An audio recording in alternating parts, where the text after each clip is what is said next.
En esta parte del curso vamos a revisar los conceptos y ejemplos de la programación orientada a objetos. Vamos a iniciar realmente con lo que es la programación orientada a objetos.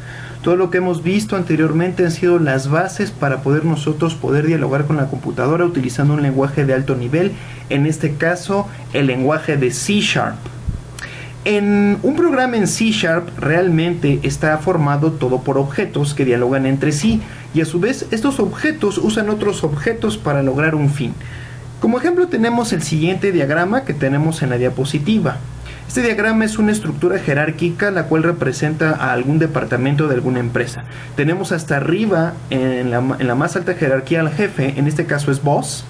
A su vez el jefe tiene a su cargo 3 empleados, worker 1, worker 2 y worker 3. Específicamente worker 1 tiene a su vez a cargo a 2 empleados, worker 4 y worker 5. Si nosotros visualizamos esta estructura jerárquica como pues la estructura jerárquica de algún departamento de alguna empresa, esta empresa o este departamento tiene la finalidad de resolver problemas para la empresa.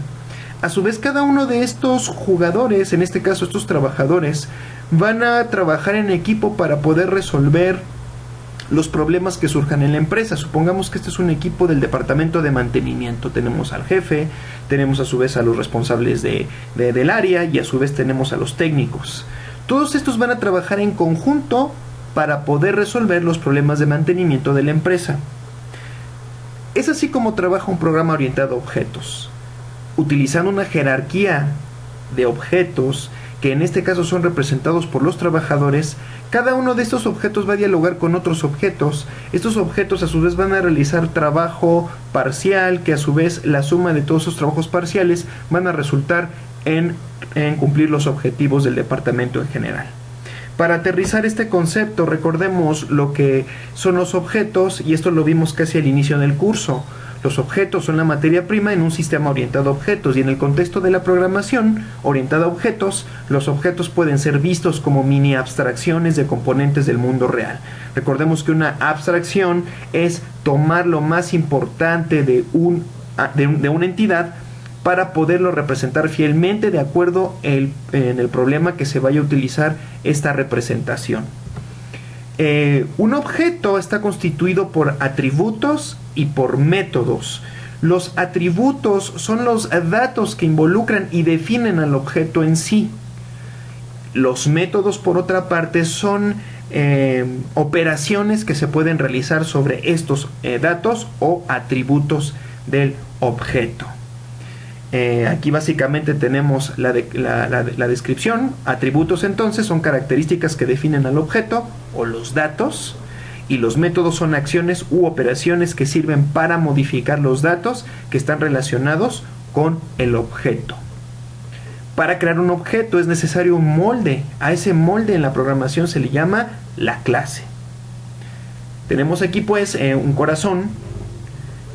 Es una clase que tiene atributos y métodos. Este corazón pudiera ser visto como por el molde de una gelatina, ¿no? Tenemos que, utilizando este molde, podemos crear diferentes objetos que nos van a poder permitir solucionar un problema. Para poder aterrizar este concepto, imaginemos que tenemos que realizar un sistema de inscripciones para una institución. ¿Qué vamos a inscribir? Vamos a inscribir estudiantes. Por lo tanto, la tarea que se nos ha encomendado es realizar una abstracción que posteriormente vamos a pasar a un código de programación de un estudiante. Por lo tanto, debemos de pensar en un estudiante sobre qué características pudieran modelar o representar al estudiante en nuestro programa de sistema de inscripciones. Pensando en cuáles son las características más relevantes que tenemos que tener en cuenta del estudiante, pues obviamente no es por ejemplo, pues su tipo de sangre, o quizá pueda ser interesante su tipo de sangre, pero a lo mejor no su tipo de cabello o color de ojos. Eso a lo mejor no es relevante, o sus huellas dactilares. Esas no son características importantes que a lo mejor nos sirvan para un sistema de inscripciones. Por lo tanto, el primer trabajo que vamos a hacer es saber qué datos van a ser los importantes para modelar a nuestro estudiante en nuestro programa. Estos son los atributos y pueden ser, por ejemplo, el nombre del estudiante, las materias inscritas, el número de control, fecha de nacimiento, dirección, promedio y el asesor. Estos son los atributos que pudieran modelar fielmente o representar fielmente a un estudiante. Ahora debemos de pensar cuáles serían las operaciones que pudiéramos hacer sobre estos atributos para terminar el modelo de nuestra clase estudiante. Pues pudiéramos pensar que los métodos interesantes o las operaciones que pudiéramos realizar sobre el estudiante son, por ejemplo, poder capturar su nombre, poder inscribir al estudiante una materia, poder asignar un número de control, poder capturar una fecha de nacimiento del estudiante, capturar su dirección u obtener el promedio del estudiante. Es así como este conjunto de atributos y métodos me definen una clase. Una clase que sería la clase estudiante en mi código. ¿A qué estudiante nos estamos refiriendo? ¿Nos estamos refiriendo a un estudiante en especial? No, esto es simplemente un modelo general de un estudiante, el cual va a tomar sentido en nuestro código cuando lo codifiquemos. Pero que a través de este modelo podemos nosotros generar muchos objetos estudiantes, los cuales van a tener pues cada uno su nombre asociado, su materia inscrita, su número de control, y los cuales van a representar a cada uno de los estudiantes que van a ser inscritos. Entonces, ¿qué es un objeto? Lo anterior que tenemos era una clase estudiante, una clase que va a representar fielmente a un estudiante. Obviamente cuando empecemos el sistema de inscripción, se van a generar tantos objetos a partir de esta clase como estudiantes sean inscritos. Y un ejemplo de un objeto que puede ser generado a través de esta clase pudiera ser el siguiente. Ya una instancia de esta clase pudiera ser ya un estudiante, por ejemplo, en este caso alguien que se llama Carlos, que como materias inscritas tenga física y matemáticas, su número de control sea el 00234, su fecha de nacimiento sea 22 de noviembre del 81, la dirección sea, por ejemplo, Callejón de San Miguel, su promedio sea 4.5 y su asesor sea Mario Muñoz, por ejemplo. Esto ya es un objeto que ha salido de una clase.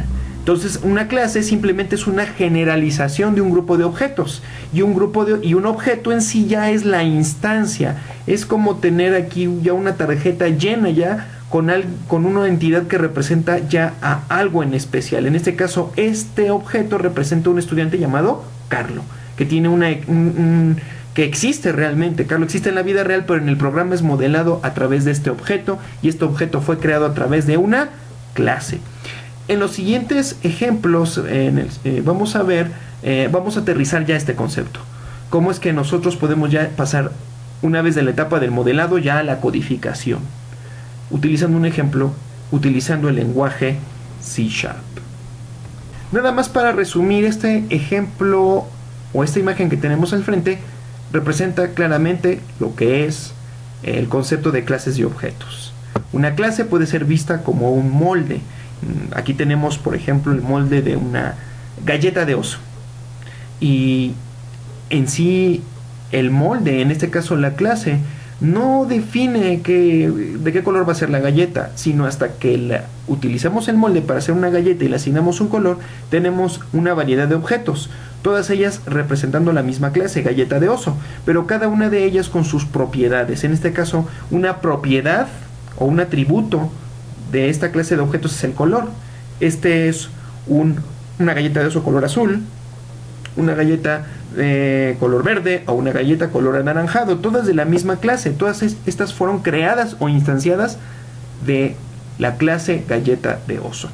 Esto es básicamente lo que son las clases y los objetos. Recordemos, clases son los moldes, objetos son instancias de estas clases.